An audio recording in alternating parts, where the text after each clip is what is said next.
বাদশাহ বলে তাহলে কি করা যায়? বলে এর দিয়ে একটু গুনাহ করান।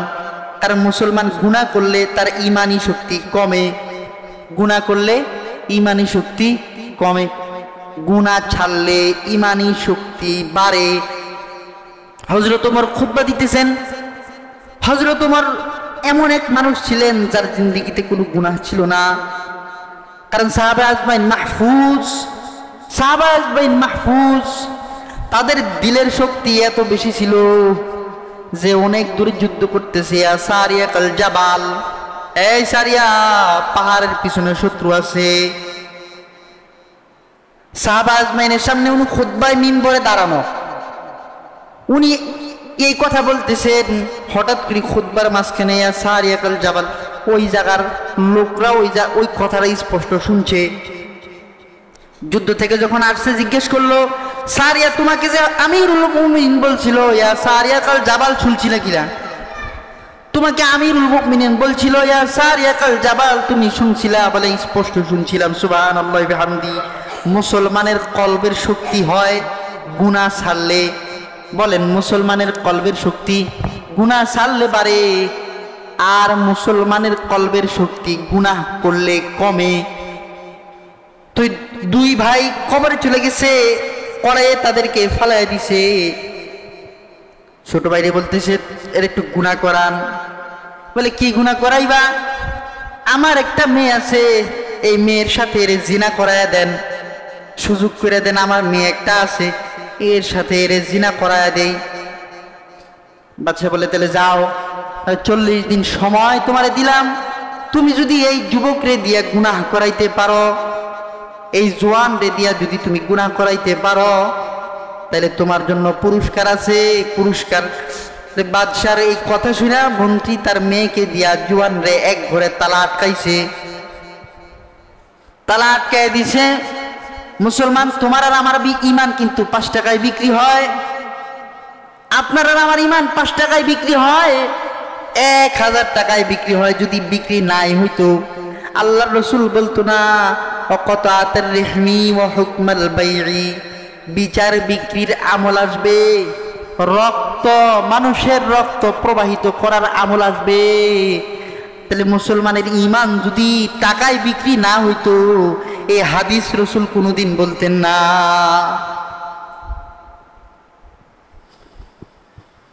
আল্লাহ।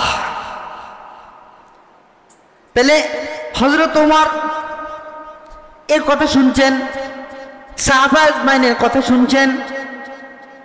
বর্তমানে আমাদের কথা হইল যে আমাদের ঈমান তো এমন অবস্থায়, এমন হালত আমাদের ঈমানের, আমরা ঘরে নিজেকে নিজে সেভ করতে পারি না। নিজের ঘর নিজের জন্য সবচেয়ে নিরাপদ, ঠিক না? আমার ঘর আমার জন্য সবচেয়ে নিরাপদ। তা আমার ঘরে আমি আমার ঈমানকে হেফাজত করতে পারি না। এমন হালত যে আমার ঘুমানের জায়গায় আমি আমার ঈমানকে হেফাজত করতে পারি না। দোকানের সামনে তো দূরের কথা, আমি আমার ঈমানকে হেফাজত করতে পারি না। গুনাহ হয়েই যায়। এমন হয় যে ঈমান পর্যন্ত চলে যাইতেছে। ঈমান ভঙ্গের 10 কারণ। কয় কারণ? ঈমান ভঙ্গের কারণ 10টি। ঈমান ভঙ্গের কারণ কয়টি? ঈমান ভঙ্গের কারণ 10টি। আগামী জুমায় বলবো ইনশাআল্লাহ। এই 10 কারণে ঈমান চলে যায়। মুসলমান জানে না ঈমান চলে যায়, 10 কারণে ঈমান চলে যায়। এর ভিতরে একটা কারণ হইল জাদু টুনা করা।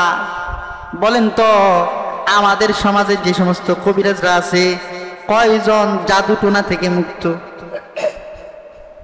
এর ভিতরে একজন হইল আল্লাহ এবং তার রাসূলের চেয়ে বড় অন্য কাউকে মনে করা। এটা করলেও কিন্তু ঈমান চলে যায়। তা আমরা তো অনেক সময় আল্লাহ এবং তার রাসূলের চেয়ে নিজের মতটাকে প্রাধান্য দেই বেশি, কিন্তু ঈমান ভেঙে যায় আল্লাহ এবং তার রাসূলের চেয়ে অন্য কোনো মতামত, অন্য কোনো মানুষকে বড় মনে করলে ওই মুসলমানের ঈমান থাকে না। আরো আছে, বলবো সামনের জুমা বলবো। ভাইরা আমার, এবার জুয়ান রে ঘরে আটকাইছে, তালা আটকাই দিছে। গুনাহ কর বেটা, গুনাহ করতে হবে তোরে। এক সময়ের মুসলমানরা এমন ছিল যে দরজা আটকায় দিছে, গুনাহ করাইতে পারে নাই। আর এখন মুসলমান টাকায় বিক্রি হয়ে যায়, অর্থে বিক্রি হয়, দেহে বিক্রি হয়, হয় কি না? জবানে মুসলমান বিক্রি হয়। এক সময় এমন ছিল মুসলমান টাকা দূরে থাক, দরজা আটকে দিছে, এরপরও মুসলমানকে গুনাহ করাইতে পারে নাই। আর সমাজে এখন বাবির সাথে পরক্রিয়া, চাচির সাথে পরক্রিয়া, মামির সাথে পরক্রিয়া পর্যন্ত আছে, ধরা খাইতেছে, শুনতেছি। বাবির সাথে পরক্রিয়া তো অহরহ আছে। যে সমস্ত ঘরে শরীয়ত পর্দা নাই, মনে রাখবেন, এইখানে বলতেছি, যে সমস্ত ঘরে শরীয়তের পর্দার বিধান নাই, ওই সমস্ত ঘরে মা বোনরা নিরাপদ নাই। যে সমস্ত ঘরে শরীয়তের শরীয়ী বিধান নাই, পর্দার বিধান নাই, ওই সমস্ত ঘরের মা বোনরা কি নাই, হেফাজত নাই, গুনাহ হয়েই যাবে। আর মুসলমান এমন ছিল, আমাদের বাপ দাদারা এমন ছিল, তালা লাগায়া দিছে, 40 দিন ঘরের ভিতরে ছিল, মহিলার সাথে গুনাহ হয় নাই। কয়দিন ছিল? 40 দিন। কয়দিন? আমি আর আপনি কতক্ষণ? আল্লাহ, 40 দিন ছিল জোয়ান, গুনাহ করতে পারে নাই, গুনাহ হয় নাই। মহিলা ওই মেয়ে এবার বাবারে ডেকে বলতেছে, আব্বা, এই যুবকের ঈমান দেখা আমারও কালিমা পড়া মুসলমান হয়ে যেতে মন চায়। সুবহানাল্লাহ। আমার কালিমা পড়া মুসলমান হয়ে যেতে মন চায়। এই জোয়ান, এমন এক জোয়ান আপনি এই ঘরে পাঠাইছেন যে গুনাহ করবে, দূরে থাক। আমি এত চেষ্টা করলাম, এত কিছু করলাম, কিন্তু একবারের জন্য এই জোয়ান আমার দিকে তাকায় নাই। এই জোয়ান একবারের জন্য আমার দিকে চক্ষু দেয় নাই। আর বর্তমানের মা বোনেরা বোরকা পরেও রাস্তায় নিরাপদ না। হ্যাঁ, বোরকা পরার পরেও, আরে মুখে হিজাব আছে, তারপরেও মা বোন নিরাপদ না।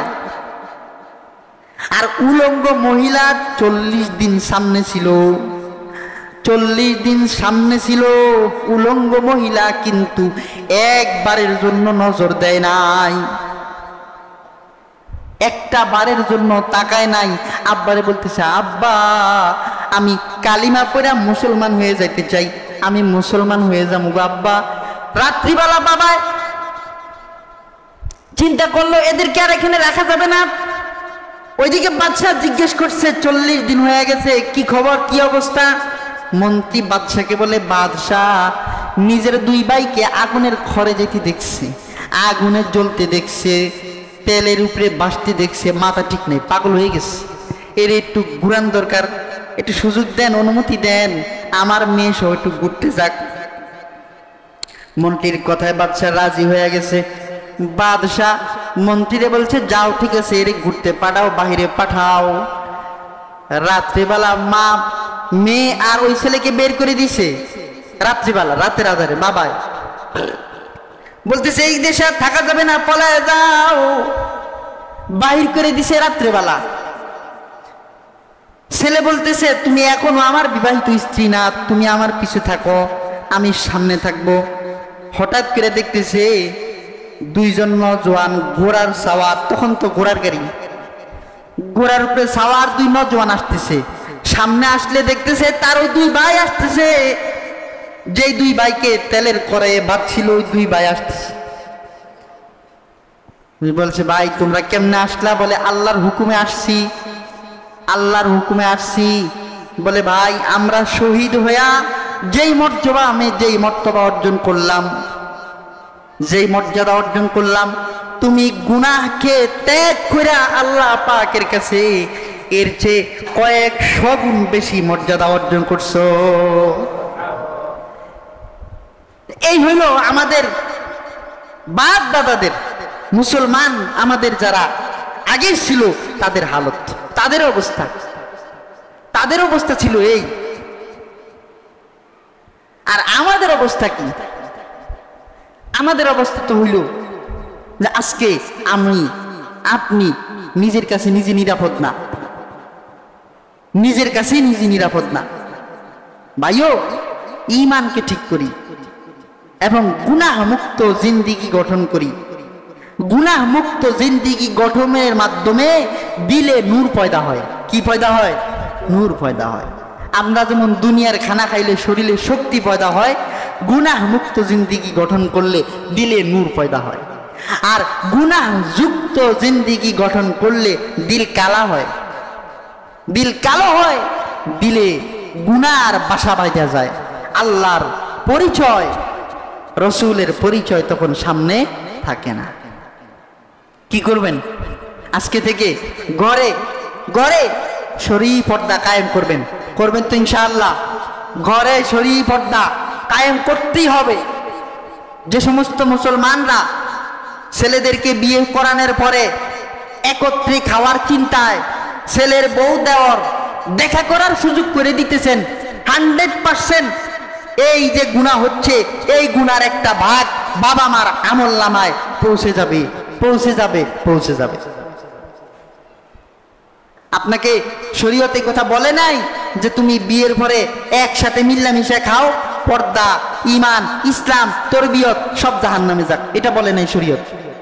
আপনাকে যদি একসাথে খাইতেই হয়, ঈমান ইসলাম হেফাজত কইরা আপনি সমস্ত ছেলেদেরকে নিয়ে একসাথে খান। আপনার ঈমান ইসলাম আগে না একসাথে খাওয়াটা আগে? ঈমান ইসলাম আগে। যে সমস্ত বাবারা এই বিষয়ে এখনো আপনার দুর্বল আছেন, এই সমস্ত বাবারা সলিড হয়ে যান, সঠিক হয়ে যান। কারণ আপনার বড় বউয়ের ছেলের বউ, বড় ছেলের বউয়ের সাথে ছোট ছেলের দেখা করা কি নাই? জায়েজ নাই। কি নাই? ভাইয়ের মতন, বোনের মতন, এটা কি জায়েজ না না জায়েজ কথা? এটা জায়েজ কথা না না জায়েজ কথা? বাবি ভাইয়ের মতন হয় কেমনে? বলে না, বাবি বোনের মতন হয় কেমনে? বাবি আর দেওয়ারের সম্পর্ক হয়েছে আপনার আজরাইলের মতন। বাবি আর দেওয়ারের সম্পর্ক হচ্ছে গুনাহের সম্পর্ক। তো বাবিকে তো সে প্রকাশ্যে বাবি বলে ডাকতেও পারবে না, তো সেখানে বাইয়ের মতন হয় কেমনে? বাইয়ের সাথে তো বোনের বিবাহ হারাম। শরীয়ত কোথায়? আমরা শরীয়তকে রাখছি কোথায়?